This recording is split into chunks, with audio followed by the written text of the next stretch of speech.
Assalamu alaikum wa rahmatullahi wa barakatuh. You know, I'm very excited today because we're going to talk about a very, very important subject in raising the children and bringing them in the shade of the Quran and the Sunnah, which is actually the responsibility of the parents in educating and giving their children the moral education. You know, it is true that the most important thing in our deen is aqidah. Second to that is morals. The Prophet ﷺ has said in one hadith, إِنَّمَا بُعِثْتُ لِأُتَمِّمَ مَكَارِمَ الْأَخْلَاقِ. Simply he summarized the purpose of his message in this hadith, saying that I was sent exclusively to perfect good manners. To perfect good manners. And the Prophet ﷺ have combined and gathered all the beautiful manners in his personality, sallallahu alaihi wasallam. You know that the Prophet sallallahu alaihi wasallam was nicknamed before even he was appointed as a messenger as as-Sadiq al-Amin. And those qualities, to be nicknamed with any of them, they don't come out of the space. You have really to work hard for them. The Prophet sallallahu alaihi wasallam never ever lied before or after he was appointed as a prophet. And he was always honest. Even after people opposed him, when he declared his prophethood and so on, his enemies and his opponents would still go and deposit their amanat with the Prophet ﷺ. They trusted him. They trusted him. Even Abu Sufyan when he was with Caesar. Exactly. And you know, you remember that when the Meccans were reconstructing the Kaaba and they disputed concerning, and there was almost a fight, they were going to fight the different tribes as who should take the honor of putting the black stone in the corner of the Kaaba. And there the Prophet ﷺ approached. So they said, here, we got a Sadiq al-Amin. He's a young man. He was in his 30s. And they're the elders. But still, they trusted the Prophet ﷺ in judging between all the tribes because of his sidq and his aman, his truthfulness. You know that he will be honest and his and honesty. fair. Yeah. So actually, morals is about telling the truth, fulfilling the promise, fulfilling the oath, you know, being on time, rendering the trust to those who really own it, is a combination of all the good values and manners. Talking about truthfulness, why do kids lie all the time? You know, like. Well, why do adults lie? You know. No, because adults are, you know, they're like. Sometimes you just get out of something, like someone calls you at home and you don't want to answer, so you just tell the kid, say I'm not home. Or, you know, it's not a lie. It's like a white lie, like what they call it. You know, it's not a real lie. I really like this. Well, it seems like we have a dispute here. Maybe you can. You know, I really read a very interesting article concerning that. And there are several reasons why kids, innocent kids, tend to lie. First and foremost reason is fear and feeling insecure. That if the child feels that if he tells the truth, he will be punished. You know, somebody breaks a glass. Who did this? So he knows that if you say, I did, he will be beaten. He will be punished. So he will deny, no, I didn't. Even though that, you know, it's him who did it, or her. You know, and he will be uncovered. But he tends to lie to protect himself. And that's why best way to avoid that is to teach your children that. If you say the truth, you'll be safe. It's like the kid who has chocolate cake all over the place. Who ate the cake? Not me! Covered in cake. Yeah, exactly. So this is a very important reason. The second reason is that when you notice that your child tends to lie for a reason or another, don't you ever address him as liar. You know, this is very, very dangerous attitude. Because then he adopts it. Well, I'm already a liar. You know, so he tends to lie further and further and further. Not only at home, at school, with his kids, with his colleagues, with his teachers. So he will be labeled as a liar. And it's all because of the mother who called the son liar or a thief or. So don't you ever call him a liar. But shed more light on the beautiful, positive side of the child. You know, if he once says the truth, address this with the happiness, and you are a wonderful child. Thank you so much for saying the truth. You know what? For saying so, I will waive the punishment. I will not be mad at you, and so on. If you tell me the truth, there'll be no punishment. But if you lie to me, there's going to be a consequence. Another very important reason why do kids lie, simply because they don't have the role model. You know, Hussam, you brought up a very important thing. That kids, parents keep telling their kids that you have to tell the truth and only the truth, because if you lie, you go to the fire of hell. However, then the phone rings. The child will pick up the phone. Is your dad home? He said, no. Tell him no. I'm asleep. Well, you're telling him something and you're doing something else. So you do not see the role model. As a matter of fact, you're creating a split in the personality of your child and teaching him, instead of honesty, you're teaching him to be a hypocrite, to say what he doesn't do. You know, Allah subhanahu wa ta'ala commanded us as believers, يَا أَيُّهَا الَّذِينَ آمَنُوا اتَّقُوا اللَّهَ وَكُونُوا مَعَ الصَّادِقِينَ. Whether parents or children, all you who believe, fear Allah and keep your duties to Him, and be amongst the truthful ones. وَكُونُوا مَعَ الصَّادِقِينَ. Give stories of Abu Bakr as-Siddiq and why he was called as-Siddiq, the verifier of the truth. You know, the Prophet ﷺ once said that, عَلَيْكُمْ بِالصِّدْقِ. Stick to telling the truth during all times. فَإِنَّ الصِّدْقَ يَهْدِي إِلَى الْبِرِّ. Look at the sequence, which you can, besides teaching yourself and changing your attitude to the best, you can teach your children meanwhile. Keeping in mind that you have to set the role model. You have to set the example. That the Prophet ﷺ said that, stick to as-sidq, which is telling the truth. So basically, the parent... Since as-sidq leads to righteousness, to al-birr, piety and righteousness, then, wal-birr yahdi ila al-jannah, and righteousness leads to paradise.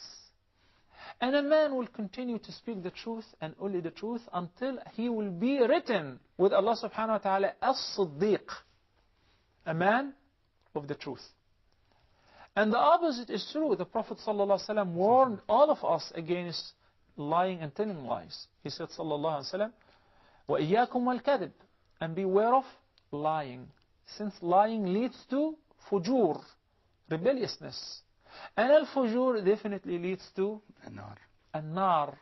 And a man will continue to lie and lie until he will be known before Allah subhanahu wa ta'ala as a liar. And this is the worst, وَالْعِيَاذُ بِاللَّهِ. The Prophet ﷺ once was asked, أَيَكُونُ الْمُؤْمِنُ كَذَّابًا?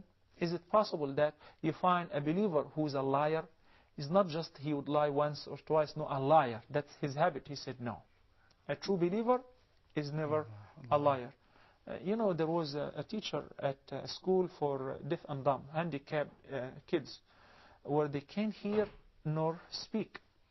And the teacher asked one of the students to express about as-sidq, telling the truth, on the board. She gave her the marker and she said, go ahead and express what's as-sidq. The child couldn't hear nor speak, so she had to express about truthfulness in certain way. You know, it was an amazing response. The girl drew a straight line from point A to point B. The teacher was very, very happy and applauded her reaction. As-sidq is a shortcut, is a straight path. Then she once again asked her to express lying and draw something that expresses about lying. So she drew crooked lines and circles and overlapping, interfering with each other and so on. And the teacher was very happy. And actually that was a very true expression, because this is lying. That, you know, you just go around in circles. Exactly. And you keep changing the story. That you yourself do not have respect for yourself. And there is a very interesting story that where you can always relate to your children concerning the effect and the reward of telling the truth, even if you're afraid that there might be a punishment. That it was said that Abdul Qadir al-Jilani, he used to live in Mecca, was setting out with a caravan to acquire knowledge, to learn in Iraq. On his way, robbers attacked the caravan. And they robbed everyone. And they took all the money, the gold and the silver out of them. except for this young boy.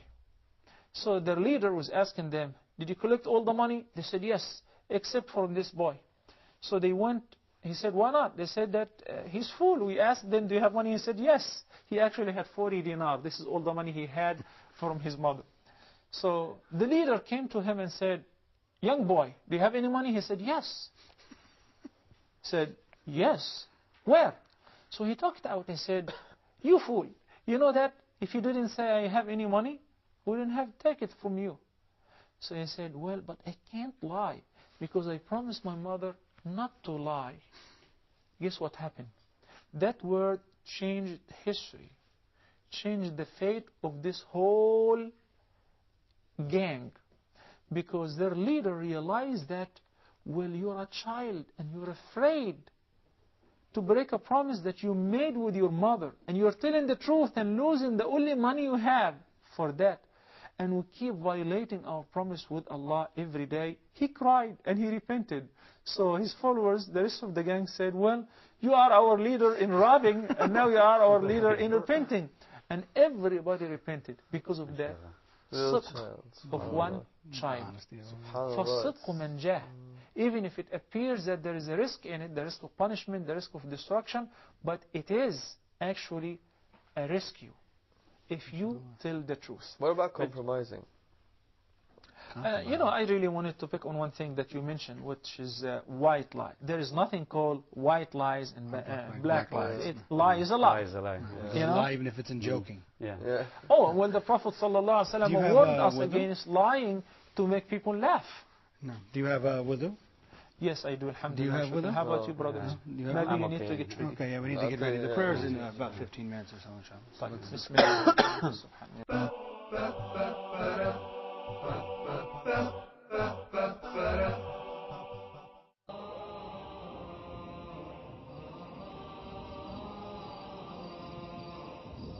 And people need each other's, need scholars more than they need to drink and eat. Because even regarding what we drink and eat, we may not be able to figure out which is permissible and which is not. The Quran is not preserved in the books only. The seerah of Prophet Muhammad is not preserved in the books only, but in the hearts of men, in the hearts of people who have devoted their time to seeking knowledge. Believe and trust, tawakkul, that none could take place without the knowledge of Allah.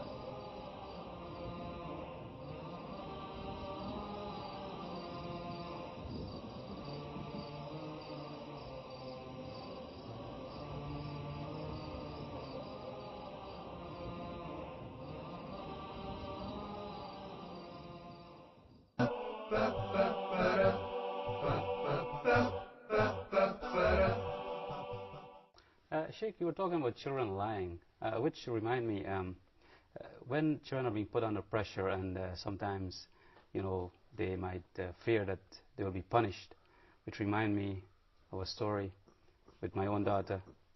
Once, you know, we were cooking for Ramadan to feed the people at the masjid, and I had the tray of rice set in the corner, and she accidentally stepped into the rice.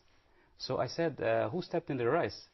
And she was afraid that I would punish her. She said, Hamza, the bird. So Hamza have a little feet like this, you know. So I see a big footprint In the rice. in the rice. That's you know. interesting. So That's a big bite. yeah. So she lied, you know, fearing that she'll be punished, and this is one of the reasons. Then I would refer this as it's your fault, not hers. Yes. Because once you establish the sense of security with your children, that if you said the truth, you will not be punished as bad as if you lie, you know, then the child will feel secure to tell you the truth and bear the consequences. I'm at fault. That's fine. I admit, you know. Talking about other beautiful habits and good manners and so on, and the responsibility of giving your children the moral education, fulfilling the promise. Fulfilling the Promise, yeah. Yeah. How can How can we help the children with Talking fulfilling about promise? fulfilling the promise, that the Prophet ﷺ considered lying, not fulfilling the promise, and wasting the amana are the three components of complete hypocrisy. Saying that ثلاث من كنا فيه, there are three bad qualities. Whoever will have them is a complete hypocrite. All three. All three. Lying consistently. Fulfilling the promise regularly. And not fulfilling the promise, not fulfilling the promise. Okay, breaking a promise. And the third is wasting the amana. You know, so we have the three important qualities: telling the truth, speaking the truth under any circumstances. You don't have to be under oath. Second, fulfilling a promise. And fulfilling a promise can be practiced on a daily basis. If the child gives an appointment to go to visit a friend or to receive a friend, then you have to strive hard to take your child to the appointment right on time. This is my biggest pet peeve in the world. My biggest pet peeve with the Muslims is we're the ones who are supposed to care more about time. We know how precious time is. We know that Allah only gives us so much time, and then it's like, okay, I'll meet you at noon. If I'm not there by 1, wait, because I'll be there by 4. You know, I'm glad you said that's your problem with some of the Muslims, not with Islam, because Islam actually teaches the opposite. You know, the opposite. Why it is, unfortunately, the attitude of some of the Muslims who do not really have the sense of importance of time. So you say, I'm coming afternoon. When afternoon? No, I had a Quran teacher who said, I'll be there after the Dhuhr, and he showed up after Maghrib. And we inject this into the mind of our children. Yeah, we have plenty of time. No, you have to be on time. So remember, to teach your child those good manners, you have yourself to start practicing them regularly, to set the example and be a role model for your child. Time management. Rendering the trust and the deposits, al-amana, being honest. You know, this is a very, very important component of good manners. And some people just limit it to, if somebody deposits something with you and he asks for it back, you just give it to him. No, this is just one of the components of being honest. One thing. There are so many other forms, like keeping a secret. And you can actually try to entrust your child with a secret once and say, you know, I don't want you to tell anyone. And see how fast he can hold on that. You know, give him a chance to practice that. And if his friend tells him a secret, tell him, I don't want to hear it, because that's a secret. And you promised not to say it. You know? How would then the child will go and say, Daddy, Mommy said not for me not to tell you this. Now, amana also can be demonstrated in its best form in the prayer. That many kids, since the parents dictate to them what to do in a very old-fashioned manner, that you have to pray right now and before you eat. Okay, so he will pray. No, you did not pray proper. Pray over. Repeat your prayer. So he or she will tend to pray properly only in the presence of a supervisor. Al-amana would require that if the child is being supervised by the parents or anybody else, have been seen or not, he's been supervised by the greatest supervisor, Allah subhanahu wa ta'ala. So even if he or she is behind closed doors, they came from school early or out on a field trip, when they know that it's a prayer time, they don't wait for a reminder, because out of honesty, they will pray properly and on time. So those beautiful facts cannot be acquired overnight. The parents have to be the role model. What are some other attributes that we'd like our children to have? Like, I know I want my children to be generous. I know I want them to. How can we implement these? I know that we have very short time, but I can't leave today without discussing one of the most important attitudes and good qualities that you should really plant in the heart of your child and have him adopt it as a practice. Patience. Patience. As-sabr. You know why? Because Allah subhanahu wa ta'ala simply said that إِنَّمَا يُوَفَّى الصَّابِرُونَ أَجْرَهُمْ بِغَيْرِ حِسَابٍ. That the patient ones would receive their wages and reward without limit. And why Allah subhanahu wa ta'ala said a very great reward for fasting, which is with Him alone, because the Prophet ﷺ said that fasting is all about patience. So this is a good opportunity today. We're fasting, you know, to pick on that. You can teach patience through fasting. Fasting. Yeah. Fasting on hunger and thirst. Fasting on doing things which you regularly do, but now you're fasting. So a child 4 or 5 years old does not necessarily have to fast for the whole day, a few hours. There is patience. So the practice of patience is very important. Whenever you're sick, as the father, some people make a big deal out of a little flu. And they complain and they tell everybody, you know, they want everybody to feel that they're sick. What's going to happen? The child is going to copy the parents. But if the father or the mother are holding fast and showing strength, they are extremely sick. How are you? Alhamdulillah, I can be better. I can thank Allah subhanahu wa ta'ala enough. It could be worse and so on. That's going to be the attitude which will be adopted by the child. And it's all because of you. You set the example. So basically, So patience on diseases and illness, suffering, poverty, lack of means of livelihood. Also patience on performing the ibadat, especially Salatul Fajr. You know, it's not only for the children, for adults, very tough that you get up, especially in winter, and you leave your bed and you're comfortable, warm and cozy in there. and you have to go and pray in the masjid and make wudu with cold water. That requires patience. You know, there is a very interesting sport can really teach patience, which is fishing. You don't know, you don't see what's underneath the water. And you're just waiting for your provision. So this is a very good and important... When I was a kid, I hated fishing. I love fishing, and I used to go fishing, and I recite Quran. This is the most beautiful time where I can review my Quran and so on, and make my adhkar, if it is before sunset or if it is early morning. Just live in the company of Allah subhanahu wa ta'ala. Remember Him, make my adhkar, praise Allah subhanahu wa ta'ala, and recite Quran, and guess what? Wait for my provision. And you're very delighted when you see the fish jumping, and that's your provision. So patience can be acquired through different means: ibadat, sickness, sports, fasting. And that's why it is very important to get our children used to practice fasting as early as possible. Not necessarily throughout the whole day, but you know, a few hours, and that can increase. Didn't Muhammad say that patience is half the deen? Alayhi salatu wassalam. No.